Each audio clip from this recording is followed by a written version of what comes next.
Welcome, everybody. This is the Rotary E-Club of Silicon Valley, and every week we bring you the stories of people all over the world who are making their communities locally, globally, and digitally all the better.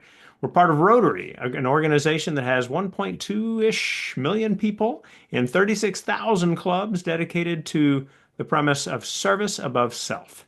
Our particular club, the Rotary E-Club of Silicon Valley, is an online and asynchronous club, meaning that people who are crazy, crazy busy have the opportunity to be part of a very interesting group of folks dedicated to service to others, and we think that's pretty awesome.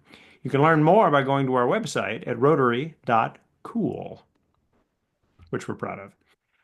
Today, we're going to talk to you about playgrounds. You might think, oh, yeah, playgrounds, a good thing, all good. As it happens, loads and loads of playgrounds are not ideally set up for just about everybody. And we're going to learn more about that today from a lady who has put heart and soul into making playgrounds all the more accessible to all the more people in the community.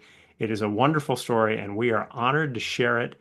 Olenka Villarreal, welcome to the Rotary E-Club of Silicon Valley, and I hand the mic over to you. That's very kind. Thank you so much. It's really a pleasure to be here, especially as I do recognize that the thematic for the International Rotary is the magic of Rotary. And so here we are as Magical Bridge, feeling very in line with your thematic and thanking you for the incredible service, here and around the world. So yes, we are talking today about not only playgrounds, but the importance of spaces like a playground and the opportunities that communities have to create community with a playground that's designed for everyone. And so I start by always asking my audience, what is really the importance of a playground? And if you'd like to answer the question, you may, or I can sort of keep going. Does anybody want to sort of throw out a comment about what might be the importance of a playground in a community? I'd say it's to foster joy. Good. Yes, it should foster joy. You're right. And actually, if you sort of get very technical about the real benefits that people do find playgrounds should be offering, not only are they the community gathering spaces, but cognitive benefits, to engage the body and mind, behavioral, many different young people and older people benefit from the movement, physical to increase your strength. And those are the obvious benefits that we find in typical playgrounds. Um, I found myself in a situation with two girls. I apologize about that. Two girls that had very different needs. And when Ava, my older one, was born, I realized that the playground that I loved so much with my older daughter, Emma, was not so welcoming. And so, as such, I ended up finding that the playgrounds today, while they are compliant to law and created to really serve the community, they really are not doing as much as they could be. And so the Magical Bridge Foundation was formed through that realization in 2016 as a way to sort of reimagine what does a public playground, what could it be, and how could we do more. And I also very much appreciate and know that the Rotary clubs around the world are often engaged with the building and the creation of community playgrounds. And so for me, this is particularly meaningful because I want to recognize the good work that's been done, but also bring the awareness about that there are people being continued to be left out. So I'm now part of this statistic where 1 in 4 people around the world are living with a disability. So my family prior to Ava wasn't part of this statistic, but now wherever we go, whatever we do, we consider what does the whole family enjoy and what can we do together. So while many people with disabilities can often be thought of as somebody perhaps that uses a wheelchair or a mobility device. The truth is, most disabilities are either invisible or they are people that are not, wheelchair users. And I like to just take a moment and talk about the Americans with Disabilities Act, which was refreshed in 2023, but it passed in 1990. And it was really created so people with a disability, particularly a wheelchair disability, could access public spaces. But like I said, only about 10% of people with disabilities are wheelchair users. So Magical Bridge really looks at all of those circles in the yellow box. we really are creating spaces that would welcome the whole family, which means everybody, no matter what your age, your ability, can enjoy your public playground. And this is a black and white image I like to use, which is not a very magical one because it really represents a typical sort of playground that you may find in the community today. Um, there are many things that aren't really right with this particular playground, and one of them I'm going to bring up is this. You wonder sometimes, how do these two-story playgrounds sort of fit even the checkbox of a wheelchair user? How does somebody in a wheelchair, how do they legally get away with doing those kinds of structures? And I want to show you this because you see this little platform below where this young boy was transferred from his wheelchair. It's called a transfer platform. And what happens is the industry assumes that if you're a wheelchair user, you transfer yourself to that little platform and then you pull yourself up, just like this young fellow's doing. If he really was a wheelchair user, he would have to use his arms to go to the top. And then what does he do? It's really sort of not only not very, dignified, if you will, but it's also not really what I call the ideal way to be inclusive. So these today's typical playgrounds, unfortunately, have a lot of shortcomings. They don't have movement many times. They don't have swinging. They have these dense pathways that can be very overwhelming for our friends and family members with autism, which, by the way, now is a statistic that's 1 in 34, which is, a lot of people around us have autism. Retreats, places where you can take a break. I'm going to use people with autism again. When they come onto this type of a play structure and there are people walking around, rolling around, if you will, that frenetic experience where there's no predictability, people coming from all avenues, that is overwhelming and that can really trigger their behavior. So the imagination of the equipment tends to be not that interesting. There's a lack of shade. A lot of the times that the ground cover has loose parts, those tan bark pieces that you see in playgrounds, those aren't friendly to a wheelchair. So I point these out because there's so many things that need to be done better in our playgrounds today. And when I talk to, children younger than all of us, I like to say three things that rhyme. A playground should be one where there's a way, it's easy to play, and it's magical enough to stay. So that means, can you get there easier? Can you get there easily? Meaning, rolling, walking, it's easy to get there. And once you're there, you can move around the way that works well for you. Is it easy for you to play when you arrive? There's plenty for you to do. And is there enough shade? Are there benches? Are you going to be comfortable to hang out and stay? So Magical Bridge came about from the realization that while I live in the heart of Silicon Valley, Palo Alto, I was given the opportunity through my city to reimagine what a public playground might be. Now, I was not a trained playground person. I came from Silicon Valley startup world, if you will. But they said, well, we do have these parks that are all accessible to law, but it doesn't seem like we have a playground that meets the needs that you're looking for, a real family playground. And I just want to quickly also mention that when I realized the playground was not right for my daughter who had disabilities and my other daughter, so I was looking for a place to take both girls to the same park that would be fun for both of them. Was not looking to create a new wheelchair park or a special needs park. But I realized it very soon that my neighbor Carl was a man using a wheelchair that had typical children. He couldn't play with them at the parks. I spoke to adults, I spoke to older adults, and I realized that a lot of people were being left off of the public playgrounds. So we did the research, let's fast forward all this, but we did the research, took about 7 long years to reimagine, well, what could a playground look like? We looked online all over the world to see what would inspire us. What kind of playground were we looking to bring to show as an example that it could work for all abilities? And we just didn't find anything. So we really created the Magical Bridge Playground in Palo Alto exactly 10 years ago, almost to the day, to reimagine what a park could be to bring people together. We now have 10 playgrounds open here and around the world, and many more in development. I just bring those over here. We've gotten a lot of nice awards and recognition. And in many ways, it's a little bit surreal because why should we get a recognition for creating a family playground? Magical Bridge is a community gathering place. It's a place where people come together to play. It should not be so award-winning, if you will. It should just be the norm. And some of the things that make a magical bridge different than other parks, than other playgrounds, is that we recognize that predictability and the layout of a space really matters. It helps people to plan a visit. If you are someone with autism, you know what to expect. If you're somebody with low vision, no vision, you also can plan your trip to a playground.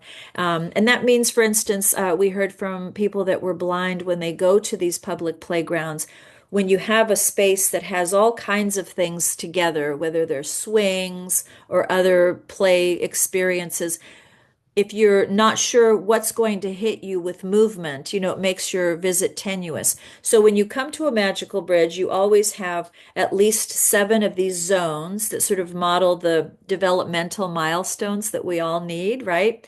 So we benefit from sliding, we benefit from swinging and from imagination play, and all of these things are clustered so that it makes sense to the person that it comes to visit.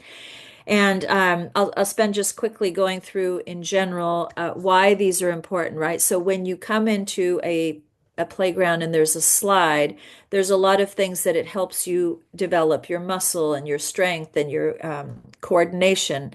And each magical bridge has these community gathering spaces because we do really message that this is for all ages, and I do mean all ages. We have older adults coming to swing. We have adults like my daughter now, who's one age developmentally and another chronologically, right? There are those in our community that might be, 30 on the outside, but maybe they're 10 on the inside. And so we do have a lot of thoughtful programs, music, activities, book readings, community groups come out because it really further underscores that this is a place for everyone.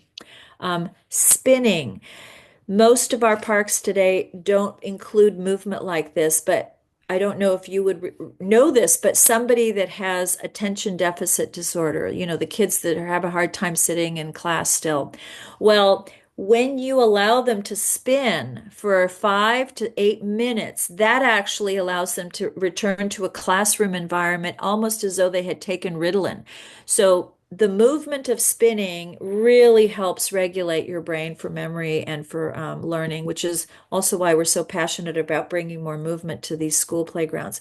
All magical bridge playgrounds have more of a kindness and conversation corner where we encourage people to get together, reflect on why it's important to be kind. We have the tot zone. Swinging, did you know that the research now is showing really that even older adults, as they start to lose memory, and patients that have autism, or sorry, Alzheimer's, they actually benefit from that vestibular movement, and it helps with memory retention. So we often have older adults coming to swing and enjoy, and swinging, of course, just benefits everyone. Music is, that is the one part that really activates every module of our brains. And so we really honor Silicon Valley with all of our playgrounds by having a laser harp or some other innovative music element. This one is tuned to be pleasing to the ear of somebody with autism. It's on the pentatonic scale instead of the Western scale. So it just makes it for an environment that is soothing.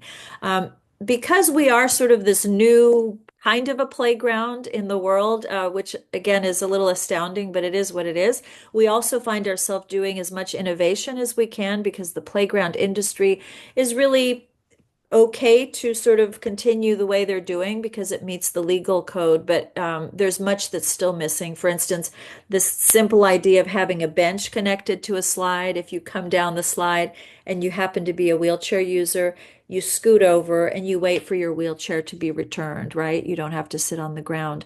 We also created this hideaway hut for people that just need a quiet place to sit.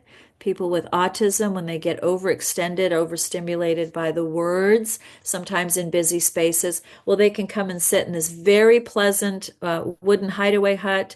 It's also for kids that need a little quiet time. So we are constantly looking at ways to improve and do better We've done these incredible maps that help people that need wayfinding for low vision guests. And we also find it's important to really think about everyone. Okay, I'm popping up a little visual here because this is in our own hometown, this Tunnel Tops Playground. This whole project cost over $100 million.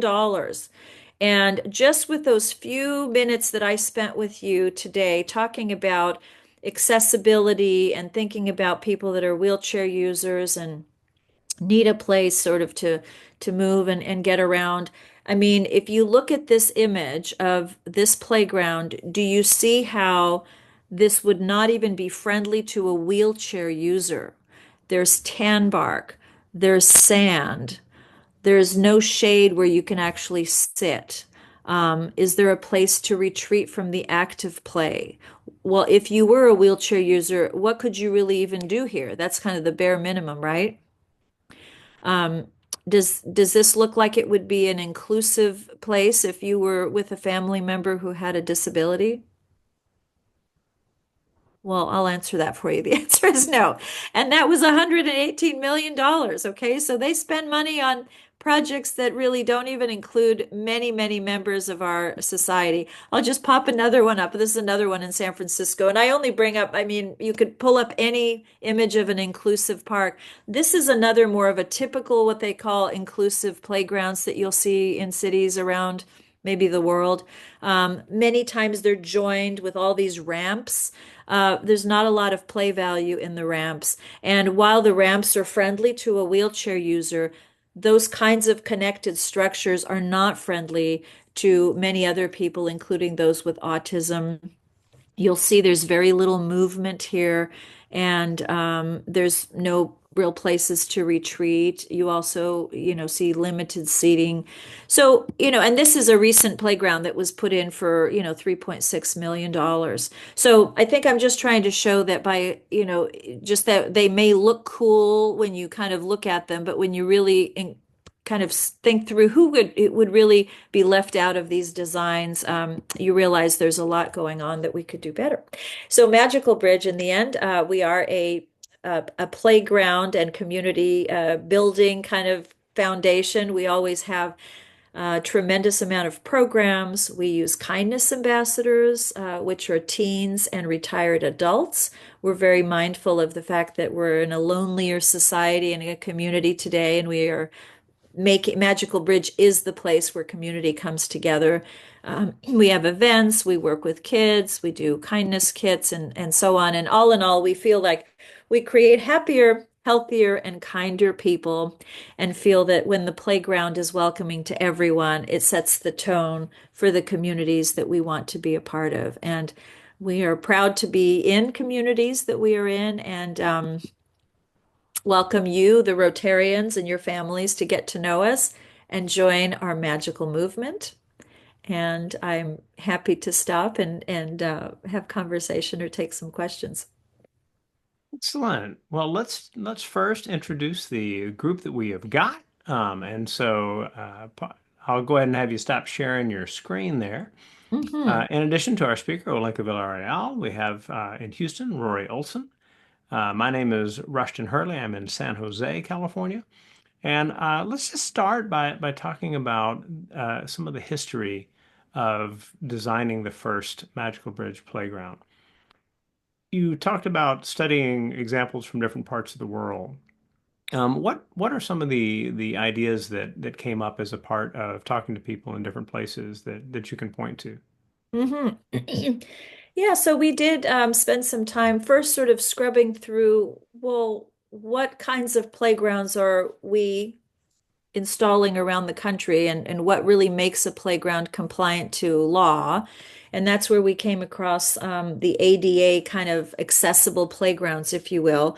And we knew we wanted to do better. So we did reach across the pond and look around in places around the world to see what people were doing. And what we discovered is that when it came to try to do better, when it came to try to do more inclusive designs, what that usually meant for people is that they would add some ornamental features, or maybe they would add some things that weren't really necessarily tied to the play value or the needs of a community, and maybe it would be fancier lights or things like that that really didn't make an impact on the usage. So what we did is we spent a lot of time researching the different groups that were really unintentionally left out. So that means the families that have someone with autism. What do they need? What do they get when they pay for private or school therapies? I mean, what are they doing behind closed doors that could be replicated on the playground, that's available, right? Many of our kids get therapies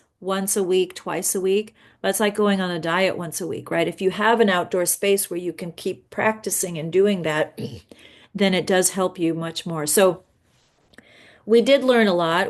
I mean, we have had white papers written about it, and I'm, a guest lecturer at many different universities teaching people about sort of, the identification of needs, right? The human centric design. What do we need and what can we do in an outdoor environment like a playground? And that's what we are constantly iterating.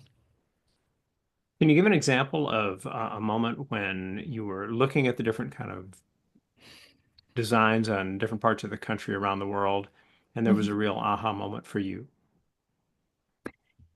Oh, yeah, sounds a good question. Well, I think the aha moment really was one where, I mean, I have quite a few aha moments. One, how much money is spent on really playgrounds that don't necessarily serve everyone, in cities that are very pleased to say they have a playground every, whatever, 10 miles, right?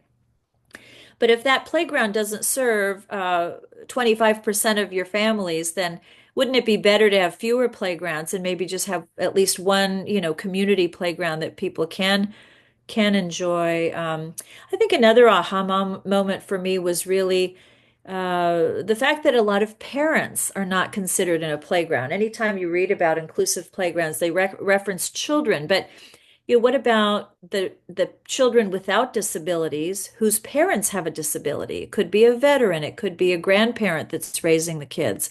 And that also is then exclusionary, right? That they can't participate in their child's play experiences. So, um, yeah, I mean, there's really so many different aha moments. And I think the biggest aha moment I continue to have is as we celebrate our 10-year anniversary, that I'm still always on the lookout for that playground that I think has just really been designed to work for everyone. And, we are looking for those. I mean, um, many families continue to share that they have stopped going to ADA parks or accessible parks just because they know they're not going to be right for their family, right? So um, we're trying to shift the narrative to try to create more places that show by example. You can really create places for everyone, and that's what we're doing. Well, one of the things that struck me as we were going through the presentation is that your first playground was in 2015 in Palo Alto. And then I was looking at it pretty quickly, but it looked like the next one was in 2020, and then there's just this raft of things. Can you Mhm. talk a little bit about the process for the organization Hmm. in getting more and more communities interested in having a magical bridge playground? Oh, well, thank you for asking. Yeah, so it's true. We did end up spending like I said, the 7 long years. I, did this completely on my own time and with a bunch of people that sat around my dining room table. And we did raise really for Palo Alto the money privately, almost entirely privately, $4.3 million to create that first playground. And believe me, I did not think I was going to be doing any more work like this. I felt like I checked my community services box for life. But then we had this avalanche of cities that were saying, well, we would like one like this, or we would like one. And so that's when we started we formed a 501(c)(3) nonprofit foundation and started the Magical Bridge with the curiosity if we would be able to do this as a viable sort of a nonprofit business. And so Redwood City was the first to step forward and say, we really want a magical bridge. And they signed up with us. And so it took us, well, we raised $3.6 million for them too. And then we built the playground and it did open in 2020 around COVID. But what happened, and your observation is exactly right. What happened is one of our county supervisors here in the Santa Clara County recognized that Magical Bridge Palo Alto was getting about 20,000 guests every month, and they were driving for hours. And he said, I'm going to create a matching grant so that each of our districts in Santa Clara County has at least one magical bridge where families don't have to drive and they have it within driving distance. So, with his help, we had two rounds of funding where it was a match between the city, the county, and then we would raise some money. The reason we were raising money and it wasn't automatically in there is because we were a new kind of a project. We weren't necessarily already a predetermined project from city planning. And so here we were coming in with this new thing like, oh, well, who's going to pay for that? That wasn't in our budget, which is why those earlier playgrounds, then we had six that we had activated through this county grant. And that one, we just completed the final one in Mountain View 2 months ago. We opened it. So that's a great question. And we did get some funding. And now we're getting cities that are coming to us more fully funded because they're asking for a magical bridge. And so they apply for their own grants and so on. Um, So Rory asks in the chat if there's one type of a perfect playground for all types of users. I think he's teeing you up for, a lot of good commentary on that. Well, the playground for everyone is where everyone feels welcome. And so we like to think that Magical Bridge is that playground. And I'll be honest with you, we've struggled with the word inclusive because the reality is when you tell someone that that's the kind of space you're creating, for people that don't know, they'll say, "Oh, well, we have one of those inclusive playgrounds, or we have those in our town." But really, for us, inclusive means everyone. And it means, Rory or Rushton, if you were to come to a magical bridge and you felt like swinging and doing everything in the playground, not only would you be able to, nobody would even give you another look because it's not unusual when you see older adults swinging. And, it's just a way to connect with community and coupled with the programming. We really are finding that it is really that place where community comes together, either to play, to interact, to take guests, to take visitors, to come for the programs. And I think we can all agree that today more than ever we need those. We've kind of lost shared values in our world, and shared venues become even more important, right? So we've become that place, and I hope that you'll get to visit and have a play day with us one day soon, Rory. The the mention that you had a moment ago of spending 7 years of heading it up, how has the organization evolved as a part of trying to expand to get to different districts to do the things that you do, the fundraising that's got to be a part of it? What are some of the high points of the development of the organization itself? Yes, thank you. Well, it has been a journey, right? So we started as a group of enthusiastic volunteers with, a lot of love in our heart and a spring in our step, if you will. But it really is, we are a very you know a real foundation with a big mission, and so we have evolved. Our board has evolved with us in terms of the gaps that we found we needed. But what we've also done is those first, really almost the first 10 projects, we did everything, right? So we not only did the community outreach, we did the design, we managed the project, we helped raise the money, then we did the programs, right? So we did everything. And so we did realized with a very smart COO that I know how that we don't have to do everything, right? So we know what our sweet spot is. So we now have this new model to work with cities, which is a license agreement where we have our design standards and we can work with local architects, which we're doing right now on Marin. So we have sort of the must-haves. This is what you must have to call it a magical bridge, and also to have these components that serve the people that we feel we need to serve, everyone. But they can make it their own. For instance, when we did in New Zealand, they used the Maori community. That's an indigenous community in New Zealand. And so their magical bridge is familiar, but it's very different. It has their elements woven in. And so we are excited about working in a smarter, more efficient way that allows us to get our work into different cities. And we don't have to do everything, but just share the best of what we've done with the design as well as the programming. And we're constantly just looking for people that would like to help and support us, and we learn from them. So we know a lot of Rotarians are very knowledgeable, and we welcome any and all feedback as you have it. Well, it's certainly our hope that the recordings will be useful in getting the word out there, as not just among Rotary, but among anybody who Yes. is craving good news about the cool things that happen here, there, and everywhere. What we'll do is we'll Thank you. wind down, and then I'll hand it back to you. For all of you who have joined us to celebrate 10 years of Magical Bridge Playgrounds, and then also 10 years of the Rotary Club of Silicon Valley, as it turns out. Mm, mm. We thank you for spending your time sharing that opportunity you have to hear a story and to let it bring you a certain amount of joy and meaning, right? That's what service is about. And we hope that you will let others know that these kinds of stories are available. We in the Rotary of E-Club of Silicon Valley never take a week off. So we have stories every single week in an archive that you can go back and fill your spirit if you are in need of such. As we always like to do, we hand it back to our speaker for the final word. So, Olenka, what would you like people to have clearly in mind as they finish the video or the podcast? Well, I'll use this opportunity really to do a wonderful shout out to the E Club, because really, as we are, you are creating an opportunity for people of, all abilities, if you will, and for their convenience to be able to log in as they do.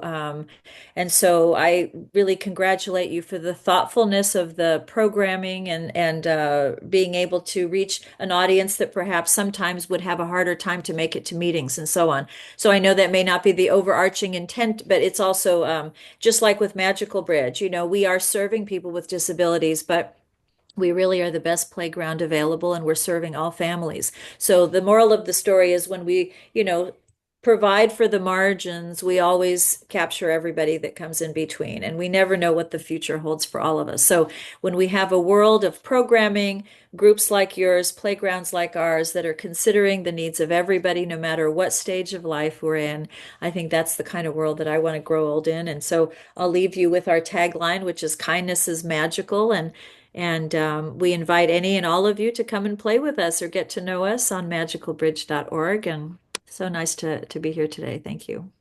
Wonderful. Thank you, and thank everyone. We will see you next week.